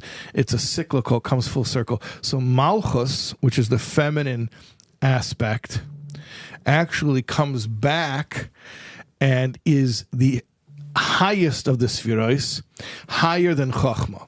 And what's higher than Chochmah is called Keser. Keser literally means the crown. And it's called the crown because it goes on top of the intellectual faculties. Chochmah Bina Das, the intellectual faculties, those are in the head. Keser is the crown, it goes on the head. And what is Keser? Keser is Ratzain, is will. So Malchus, the lowest level, is connected back to Ratzain or Keser, the highest level. And what that means is that the feminine attribute has a special power to create will, to create a will. What that means is you can elicit a will in your husband. You can get him to want something. Now, focus on what I'm saying here. I didn't say you can get him to do something. I said you can get him to want something. See, the masculine approach is to get someone to do something that they don't want. You don't want? Tough luck. I'm bigger, I'm tougher, I'll make you do it. That's the masculine approach, which is to be koivish, to conquer. The way of the derech ha'ish, the way of a man, is to be koivish, to conquer. And that means to make someone do something that they don't want to do. The feminine approach is not to make you do something you don't want to do, is to make you want to do it. But to really make you want to do it, not like blackmailing somebody or threatening them, because that doesn't make them want to do it. They don't really want to do it. They just don't want whatever disincentive you're threatening them with. But to make them actually want to do it to the extent where they don't even know that you put the idea in their head. And the hardest thing is going to be when he says it was his idea, and you're going to have to smile and say, you have the best ideas. Even though you were the one. I'm willing to do that, but how do we do that? I hear. Well, how does that get done? The key is to continue to respect him. That's why it's so tricky, because you're saying, and I heard how emotional you were when you said that. Like, when you think about the fact that he's listening to these other things, it makes you lose respect or almost lose respect. You gotta avoid that. That's what's going to bring you down. God forbid. Don't lose respect, because when you lose respect for him, that creates distance between you and him. And when he's distant from you, see, you are his anchor. And when he's distant from you, he flies away. So you have to do the exact opposite. You have to focus on the things that you admire about him and get closer to him. Get closer. You're close now, get closer. Get closer. And when you get closer to him and he feels that he is satisfying you, that he is pleasing you, that you like him and you respect him and then you enjoy him and that you want to be around him, this will have an automatic influence on his desires. His desires will start to align themselves more and more, gradually, more and more with your desires. There's a medrash that talks about an interesting story.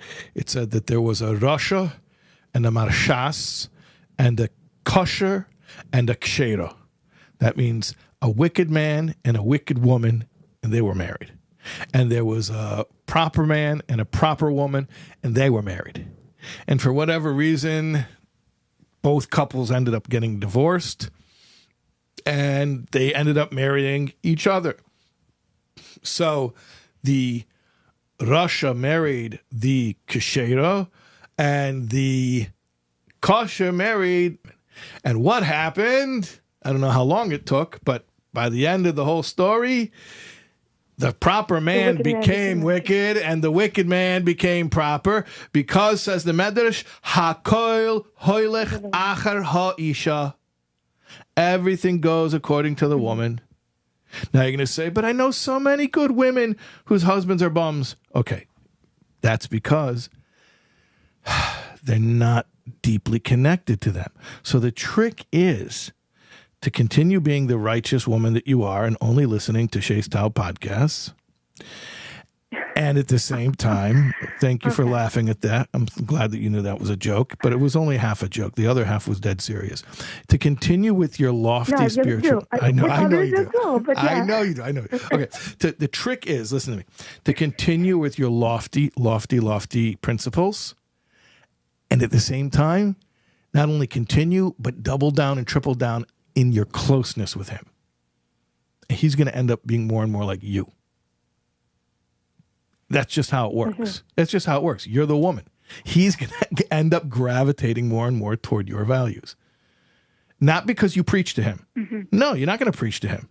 Counterproductive. No, I'm not preaching to him. Yeah, you're not. No, you're not. I'm not his mother. You're not going to do it. You're just going to continue having your awesomely high, impeccable standards and being super, super bonded with him. And that means show him that you enjoy your relationship with him. When a man sees that his wife appreciates him and enjoys him, this opens up everything in him and just makes everything flow.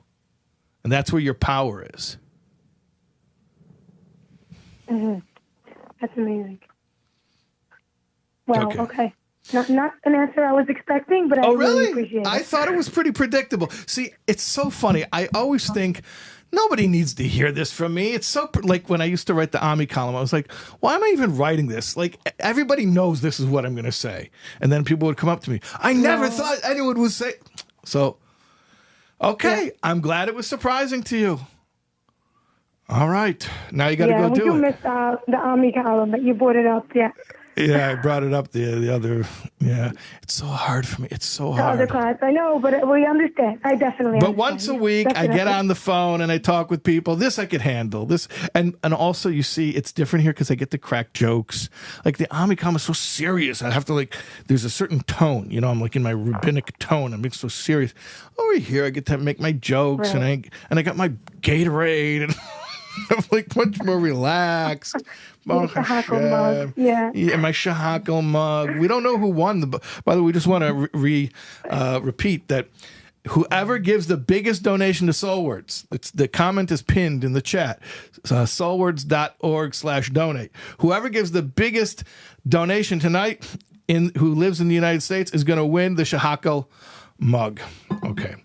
All right. Awesome call. Thank you so much. I appreciate it. Enjoy your marriage. Enjoy your husband. Okay. Thank you. My pleasure. Okay. Awesome. All right. So, Yisrael, do we have any more calls? We have one more call. We have one more call? You want to take it? I'll take it. Sure. Malky, say Malky, please put on the next caller. Okay. Malky, please put on the next caller. Hello. Malky, please put on the next caller. Hello. Hello. Hi, Rabbi. Hi. I'm quite new to your channel, to be honest, and it's my first time calling in into any podcast. Okay. Can you believe I've never name is called into a podcast? So you have more experience calling into someone else's Oh, really? podcast. No, I've never. So you have more experience calling into a podcast than I do. So I'm going to follow your lead. What's Great. up? Yeah. What's up? Talk to me. So jumping straight into my topic, last week I mentioned in the chat that I've been identified as a highly sensitive person. Mm-hmm. And it's a new term that I've personally never really heard of until last year. Yeah. HSP, highly sensitive person. Yeah. Yes, exactly. Yeah. And I mentioned I have trouble throughout my life until now as well with feeling very intense emotions. I sometimes don't even know what to do with them. And I did watch a few clips of your shorts about it. Hence, I found out of your channel. Okay. So I'm just wondering, what advice would you have for me to, I guess, to manage through my life with being a sensitive person?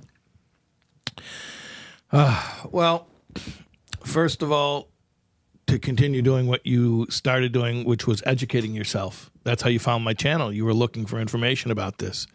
And it's a blessing that this information even exists today, because once upon a time, not so long ago, there was no information. So continue educating yourself. But, you know, I spoke about to an earlier caller about self-advocating. Self-advocating is just so powerful. Like, I'll give you another example, because you talk about highly sensitive.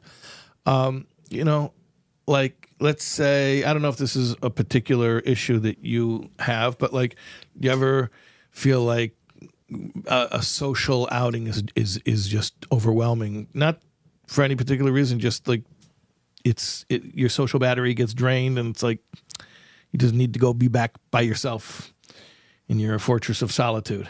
Absolutely. Okay, fine. So self-advocating is knowing how to communicate that in a way that other people can choose to accommodate or not. In other words, sometimes we force ourselves to do things that we really aren't comfortable doing, and we end up paying the price, and the people we associate with end up paying the price. It's like when you're a people pleaser and you make too many commitments and then you let people down. So, you know, when you say, yeah, sure, let's have plans, because you want to be nice. And then the reality is you're going to go out there and you're going to get drained, and you're going to start being a grump, or you're going to act weird. And then what was the point? So self-advocating is so big. It's like, you know what? I'm really up for getting together for coffee for half an hour. How does that sound to you? And if the person was like, getting together for half an hour is not even worth it. It takes me half an hour to get to your side of town. Okay, no problem. No problem. Then we don't have to do anything. No problem. And no offense. Like, I'm not offended. I hope you're not offended. But self-advocating is really important. Just be realistic about what you're comfortable with, and be honest with yourself and be honest with others. That's a huge thing. That's a huge thing. Right. And I've been trying to implement that more throughout bits and pieces of my life. And I suppose this is the latter half of my question, because I'm also trying to explain my more sensitive side to my mom and my husband, for instance, because they're the two closest people in my family to me. Sometimes I don't feel or think that they truly completely understand what I'm talking about, but more on the cognitive side, they do understand, but not quite on the emotional side. And I understand that I can't force them or change them or whatnot, but I hope that they can understand a bit more, feel a bit more sometimes of how I feel. And I do try to verbalize it as much as I can, give them a fuller picture. So, that's another part that I probably want some advice as well. Yeah. Okay. They try their best to cater. But, yeah. Mm-hmm. Yeah. Relationships are tough. Relationships are tough, and especially if you're a sensitive person. Yeah, we had a caller earlier who I was mentioning that concept of a neurodiverse marriage where she's neurodivergent, her husband is neurotypical, and thank God it sounded like they were happily married. But relationships are tough for everyone, but especially when the two people are going two different speeds and on two different wavelengths and have two different ways of processing reality and two different levels of energy and two different levels of what they're comfortable with, and it's tough. Listen, all I can tell you is what I said before about self-advocating. The more clear you can be, the better. Clear doesn't mean obnoxious. It doesn't mean like you're bossing people around. It doesn't mean like you're telling, well, this is the way that I need it. It just means being honest. Now, until you know what your needs are, you can't even be honest. So, like I mentioned to you, continue educating yourself, because the more you understand yourself, the more you know what your needs are. And then step 2 is now be honest about it. And I really think if you just continue to understand yourself and communicate your needs honestly, that you will reach an understanding with the people who are close to you in your life. And this is all very new to you. Like you're telling me, you really just, this is like the past year that this is all happening. So there's a very steep learning curve, and you're still learning, you're still finding your way. But just continue to seek knowledge, seek clarity, be gentle with yourself. That's a big thing. Be gentle with yourself and accepting of yourself. Push yourself to grow, but don't break yourself. Never berate or shame yourself. Just be respectful and gentle toward yourself, and be honest with others, and be gentle with them as well. Yeah, I think those are helpful. I love how that is absolutely really helpful, and I love how you put where the analogy of two different people going at different speeds. Yeah, my husband actually recently got diagnosed with ADHD. So it explains a little more sometimes when he's not quite focused. He's not neurotypical. Being present. So you're both weirdos, but you're two different kinds of weirdos. Yeah. Hashem has such a sense of humor. Exactly. Okay, it's going to be great. You're going to figure each other out, and you're going to figure out how to communicate your needs. There's going to be an understanding, and it's all going to be great. It's going to be great. Don't worry. Fear not. Thank you so much, Rabbi. My pleasure. Really, my pleasure and my honor. Okay, so... Yisrael, do we have more calls? Do we have more? Or did we? No more calls on the line. Okay. Well, there's a thank you. Where should I? On the Google Doc? Okay. Oh, yeah. Hold on a second. Let me pull this up properly. No, that's not it. Let me get the right thing.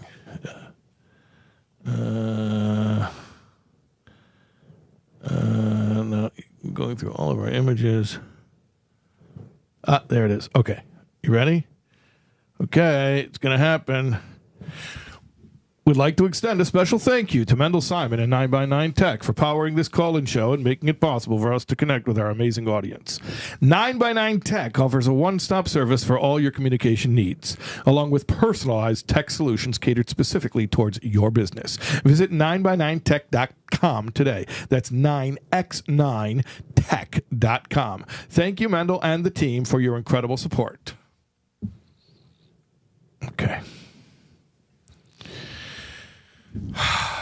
And, okay, so Yisrael, do me a favor. Come behind me, okay? Can you stand behind me? All right.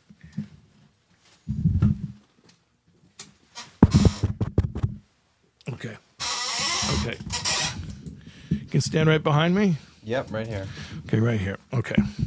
So I'm sure that you thought all week about what song you wanted to sing with. Can I hang up the phone, by the way? Yeah. What song you wanted to sing with your dear old dad?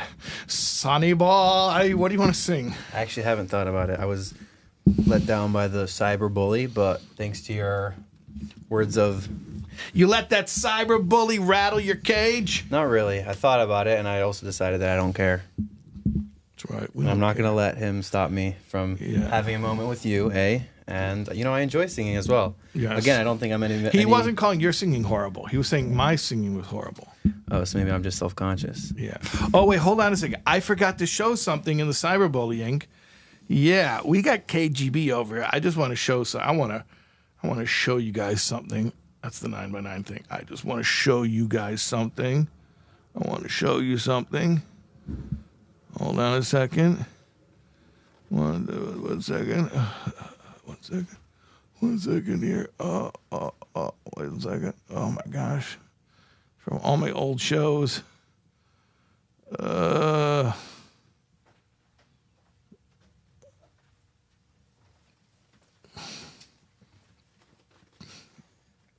going through everything over here.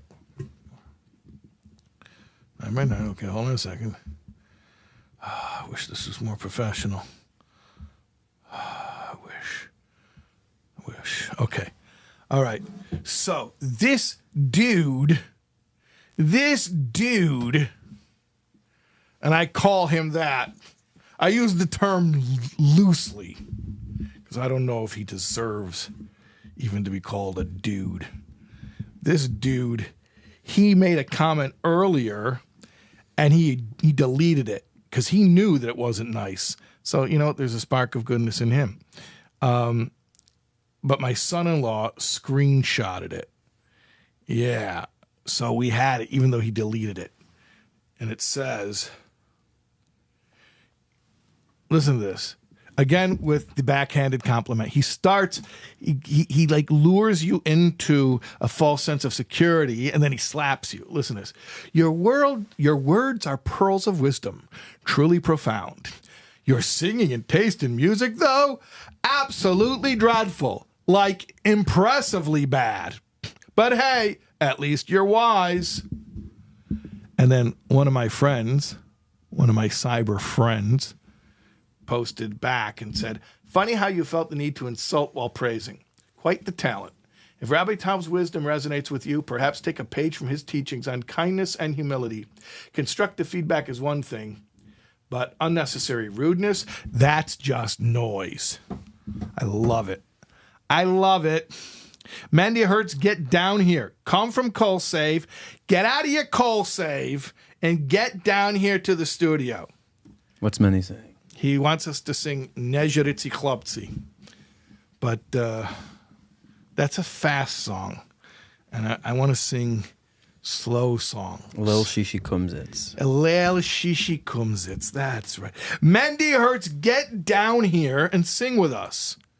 Will you close up the store already? Come down here and sing with us. You didn't think about something? No. Hi ya da da ya da da ya ya ya ya da da da ya ya da da da ya da da ya ya ya hi da da da ya ya ya ya da da ya hi da da ya ya ya ma ma ma ma ya ma ma ma ma ya ya ya ya ya ma ma ma ma ya ma ma ma ma ha ya ya da da da ha ya da da da ya ya ya ha ya da da ya ya ya ha ya na na ma ya na na ma ya na na na ya ha ya ya ya ya nachama ya ya ya hi ya ya ya my ya ya ya ya ya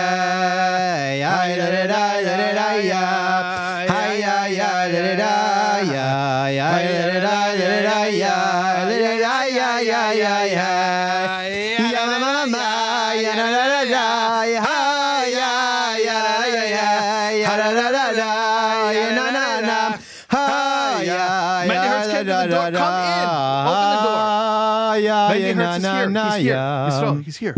Open the door. He says he's here. He's here. Go look and see if he's here.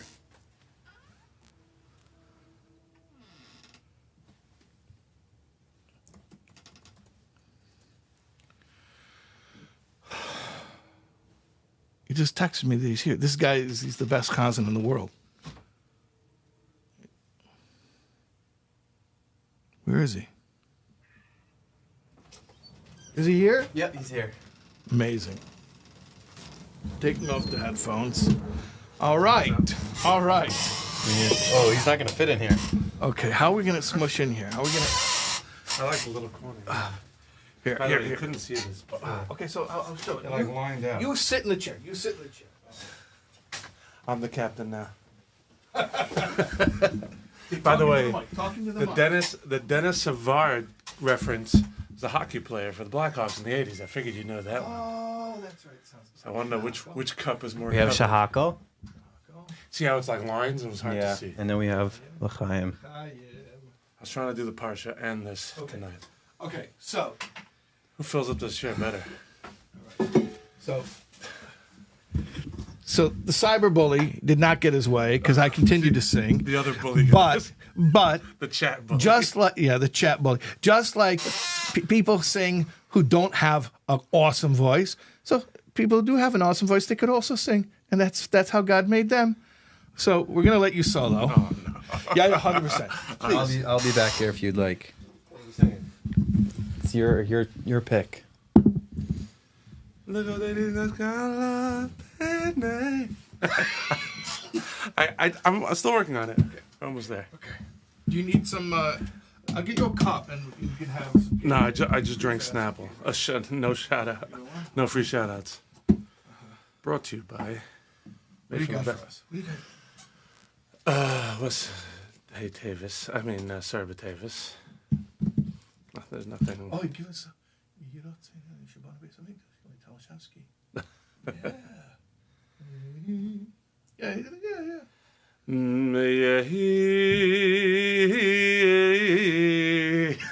You're so happy you got your way. I'll take that from the top again. First of all, explain that this is in honor of the fast day. Is it honor of the fast day? Is that something that you should do by Explain fast what? day? No. What? You tell me? Because You're the trying rabbi. to build the base. The Oh, Sarah correct. Davis is in conjunction with the Corbin. Explain it. So the song is Shei Bana Beis HaMikdash, which we sing so eloquently in shul before Shachris every morning. And they would do this by the Rebbe's Farbrengens. They'd have Cantor Talshevsky, who I was a really big fan of, by the way. Everybody else used to run out because he used to Tal Schlepsky, as they call him. He used to schlep out davening, but I really enjoyed it. But he would sing by the Rebbe's Farbrengens this song. It was a cantorial piece by, I'm not sure who wrote it, but the Kosovitskys sang it. But he would do it abbreviated because he didn't want to keep the Rebbe waiting. But it goes something like this. Yehi ratzoin, Yehi ratzoin, Yehi ratzoin, Yehi ratzoin milfanecha, Hashem Elokeinu Velo Yekei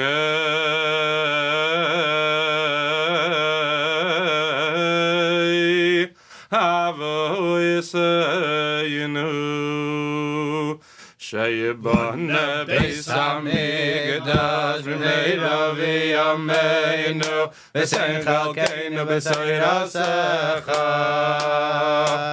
Sheyibone Beis HaMikdash V'meirav Yameinu V'sein Chalkeinu B'soirasecha Sheyibone Beis HaMikdash V'meirav Yameinu V'sein Chalkeinu B'soirasecha שבונה ביס המקדש מינו וימינו וזה חלקנו וזה רסך שבונה ביס המקדש מינו וימינו וזה חלקנו וזה רסך שבונה ביס המקדש מינו וימינו וזה חלקנו No, they say TV adds 10 pounds. How many TVs did I eat? So we want to know for December 6th, Shabbos, what nigun should I use for Kedusha? Which nigunim? Oh, I heard the inside scoop. Yeah. No niggin. You're just gonna roll it I'm through. going to roll through it. Yeah, exactly. But what would you do if it were you? I stopped doing a lot of nigunim here because the crowd's diverse and not enough people I feel know one. I Okay, really don't want to be up there doing Shabbos at the solo. Isle, Yud Shvat at the SoulWords house, when you're the chazan, what nigun are you going to do? This is like this locks it in that I'm going. If you sing the nigun. My wife may watch this later. We're breaking it to her gently. Yeah, like this. I usually I like shamil. Okay, let's hear a little.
He goes more? You probably explained this niggin in the past with Ellie Marcus. Yeah, no? probably. We don't need explanations. People just want to hear the music. But I'd love this niggin. Do you know why? Because you'll be killing me. It's like 8 minutes longer than the actual words take. You could be done. Excessive, disproportionate. Oh yeah, just for singing's sake. Hey, I have the mic now. Let me just sing a long nigga. How do we do this? Okay, man, you ready? I was explaining to my kids why Haner Salolu is so long. You can tell the story. Was it a Marash? Yeah. So the fifth Lubavitcher, fourth. Oh my God. I'm sorry, that's alter education. Sorry. The fourth Lubavitcher Rebbe, he was not well, so his Hasidim composed this niggin to keep him down by the menorah lighting longer, because he wouldn't leave till they finished Haner Salolu. So they composed a rather, now it's not that long, but I guess longer than saying it, to keep him down in the shul as long as they could stretch it out. I heard your father lit menorah in 770. Yes. He was more proud, I think, he lit by Moshe on Friday. Yes. That went around the chat faster. Do you like singing Hanena Shalom? I like it. I have a funny shtick with it. My mashpi in yeshiva was like, he loves. We're not disparaging anybody, but they commercialized it a little on some of the Chabad classics. It was like Ha Kedoshim, and it was like a thing Ha Kedoshim. So if you went to London and you learned under Rabbi Mendel Gordon, it's like every year it's like not trauma, but it's like you remember it's Ha Kedoshim, and you have to bring it down because that's the correct way. The authentic way. The authentic, not commercialized. Right. Okay. To make it palatable for the world. Would you like to sing a Hanena Shalom? No. No, you don't. I just did it for 8 nights. Okay. All right. Good. How about this? You want to do another nigun for us? Want is very. He doesn't have a choice. Want's a very. I'm willing and able to do. You want me to request one? You got one. Let's hear.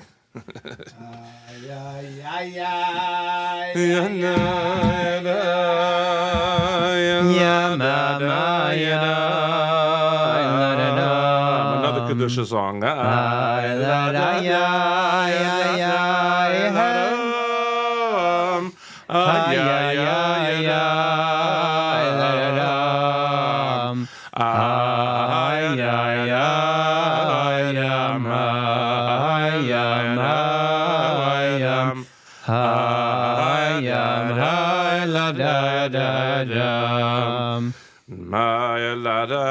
What do we do? We go again? Do it again. Go to the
think we're tapped out.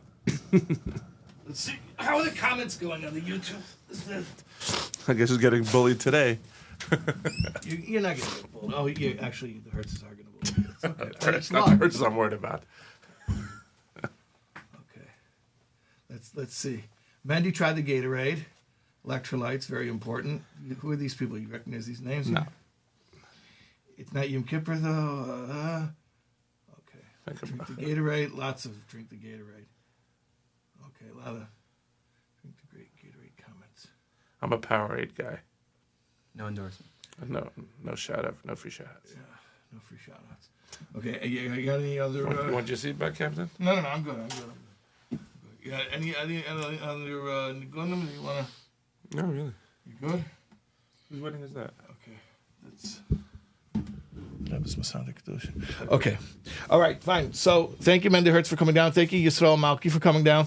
And we're going to end the live stream. End stream.